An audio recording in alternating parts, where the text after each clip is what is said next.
Hi, I'm Nikki Silva, and we're at Selva, where I live, and I live with a group of 3 other families.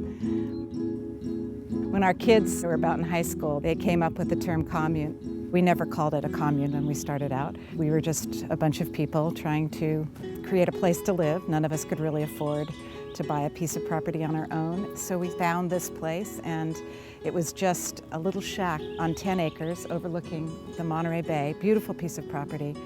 There were 9 of us in the beginning, and we kind of moved into this tiny little house.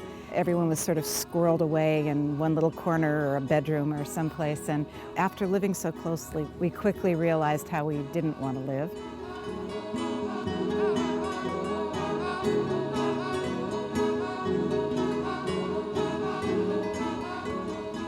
When we started about 30 years ago, each partner was allotted a certain amount of square feet.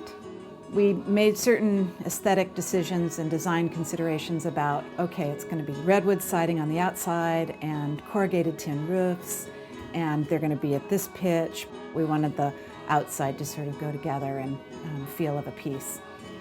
But then once people got inside, they could do whatever they wanted to do.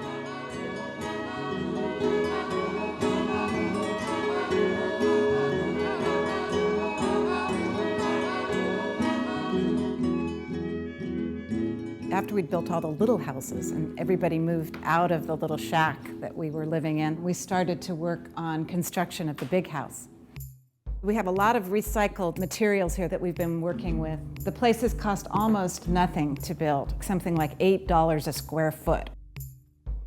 The trusses were from the old Santa Cruz bus barn that burned down, and Charles, my husband, was driving home from town one day and drove by, and there were these 50-foot trusses piled up, and so that kind of determined the size of the big house.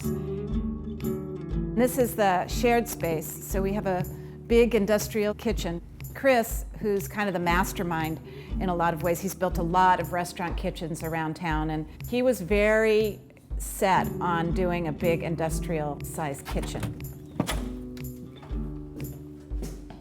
The individual houses, they have toilets, but no showers or bathtubs.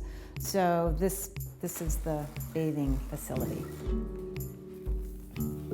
And the granite is from an old bank in Watsonville, and the glass block is salvaged.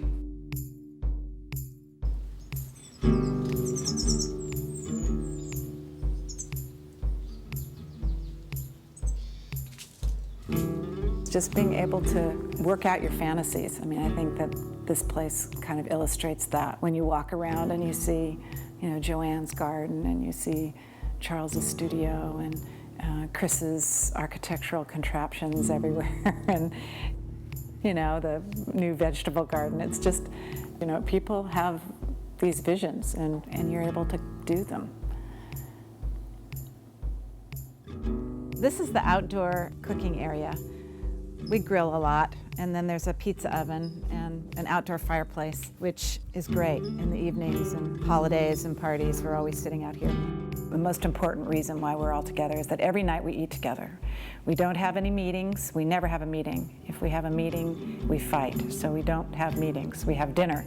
And sometimes we fight at dinner, but at least it's over good food, and then the next day you're there again at the same dinner table, sitting right across from the same people you just had an argument with. So it tends to work itself out like a family, and the good definitely outweighs the bad.